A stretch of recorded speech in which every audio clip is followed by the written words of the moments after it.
Assalamualaikum warahmatullahi wabarakatuh. Nama saya Rizky Priamitra Ambara dengan NIM 933105019. Di sini saya akan menjelaskan tentang pluralisme dan puasa menurut Islam dan Protestan. Yang pertama, pluralisme. Secara etimologis, pluralisme agama yang berasal dari dua kata, yaitu pluralisme dan agama. Dalam bahasa Arab diterjemahkan al-ta'adiyah, al-diniyah, dan bahasa Inggrisnya disebut religious pluralism. Oleh karena itu, istilah ini berasal dari bahasa Inggris, maka untuk mendefinisikannya secara akurat harus merujuk kepada kamus besar tersebut. Pluralisme berarti jamak, lebih dari satu. Dalam karya Oxford Dictionary of Philosophy, Simon Black menyatakan bahwa pluralisme memiliki dua makna.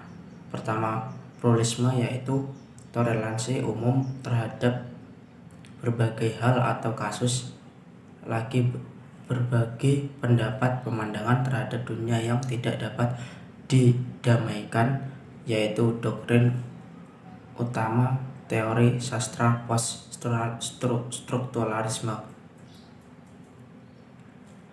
yang seringkali menyatu dengan relativisme dan kecurigaan umum terhadap konsep-konsep kebenaran. Terkadang pluralisme bermakna doktrin yang relatif aman, menyatakan bahwa tidak ada jalan untuk menyatakan kebenaran yang tunggal atau kebenaran satu tentang satu masalah. Terkadang pula pluralisme bermakna doktrin yang mengancam bahwa tidak ada pendapat yang benar atau semua pendapat itu sama benarnya. Dalam kamus bahasa Inggris mempunyai tiga pengertian. Pertama, pengertian kerajaan, sebutan untuk orang yang memegang lebih dari satu jabatan dalam struktur kegerejaan, memegang dua jabatan atau lebih secara bersamaan, baik filsafat maupun kegerejaan. Kedua, pengertian filosofis. Filosofis berarti sistem pemikiran yang mengakui adanya landasan pemikiran yang mendasar yang lebih dari satu. Kemudian yang ketiga, pengertian sosiopolitis adalah suatu sistem mengakui koeksistensi keragaman kelompok, baik yang bercorak rasa satu, ras, suku, aliran maupun partai, dengan suatu menunjukkan tinggi aspek-aspek perbedaan yang sangat karakteristik di antara kelompok-kelompok tersebut. Ketiga, pengertian tersebut dapat disederhanakan dalam satu pengertian, yaitu koeksistensinya berbagai kelompok atau keyakinan di suatu waktu dengan tetap terpeliharanya perbedaan-perbedaan di karakteristik masing-masing. Sedangkan dalam buku Pengantar Studi Islam karya Deddy Supardi, pluralisme agama didefinisikan sebagai paham yang mengajarkan bahwa semua agama adalah sama dan keyakinan benar-benar setiap agama adalah relatif. Dalam tradisi Islam, sebagai yang dijelaskan oleh Abdul Aziz Sajjani, pluralisme secara jelas menerangkan: pertama, pluralisme menginspirasikan peradaban yang di dalamnya terdapat ide-ide pluralistik yang mengajarkan nilai-nilai moral serta tata cara berinteraksi dengan komunikasi lain. Kedua, pluralisme bersifat kontekstual sehingga Muslim dapat menghilangkan sekat budaya nasional universal yang dilandaskan kebijakan dan moral left and let left. Ketiga, sebagai agama atau wahyu, Islam mengajarkan untuk tidak memaksa orang lain beragama Islam, akan tetapi perintah untuk berdialog antar umat beragama. Pernyataan ini dapat dilihat dalam Quran surat Al-Baqarah yang artinya tidak ada paksaan dalam agama. Sesungguhnya telah jelas-jelas antara jalan yang benar dengan jalan yang sesat. Barang siapa yang ingkar kepada Tuhan dan beriman kepada Allah, maka sesungguhnya ia berpegang tali yang sangat kuat yang tidak akan putus. Kemudian juga di surat Al-Kafirun, yaitu yang artinya untukmu agamamu dan untukku agamaku. Menurut Said Akil Syiraj, secara tekstual ayat di atas memberikan suatu identifikasi atas beragamanya manusia dalam berbagai agama.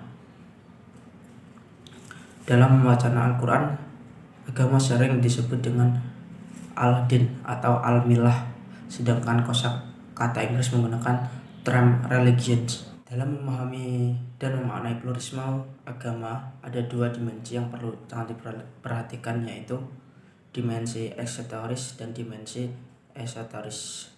Dimensi esoteris bersifat terbatas karena keterbatasan itu ditetapkan oleh penganut agamanya sendiri. Selanjutnya adalah puasa menurut Islam dan Protestan.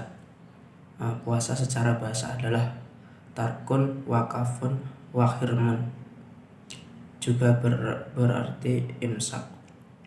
Di antara macam-macam puasa adalah sebagai berikut.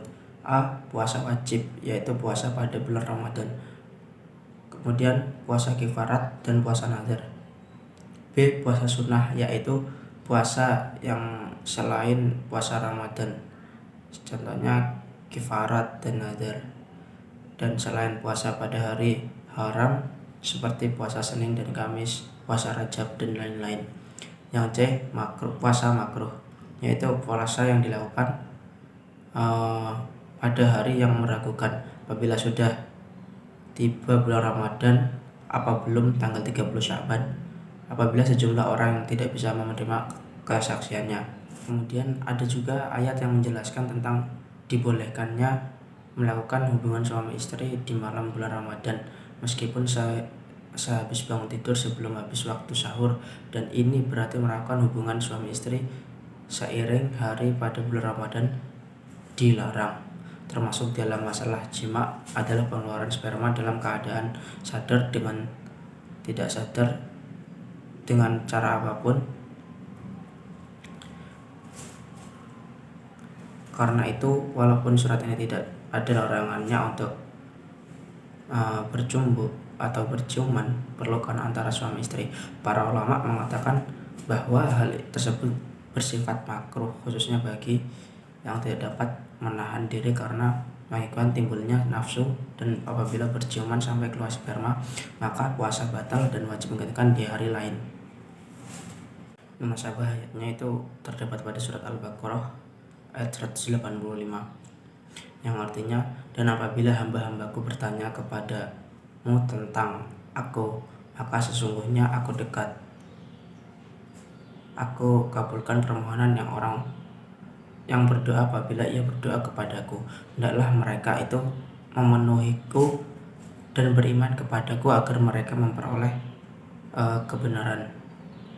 Penafsiran ayatnya, penggalan ayat tersebut menjelaskan bahwa barang siapa yang menyaksikan masuknya bulan sedang tidak dalam perjalanan dan menyaksikan itu dengan perantara melihat hilal tanda masuknya bulan, maka hendaknya berpuasa.